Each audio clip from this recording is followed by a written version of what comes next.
बर्बाद करोगी। कोई न मिलेगा तो मुझे याद करोगी।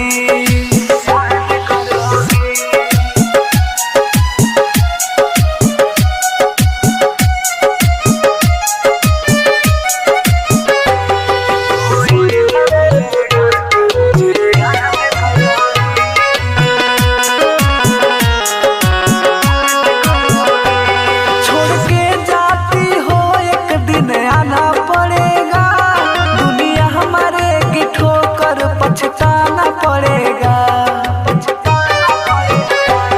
छोड़ के जाती हो एक दिन आना पड़ेगा।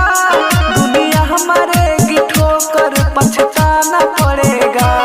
हालात अपने दिल की ना बता पाओगी, हमसे भी अब नजर ना मिला पाओगी। अब फिर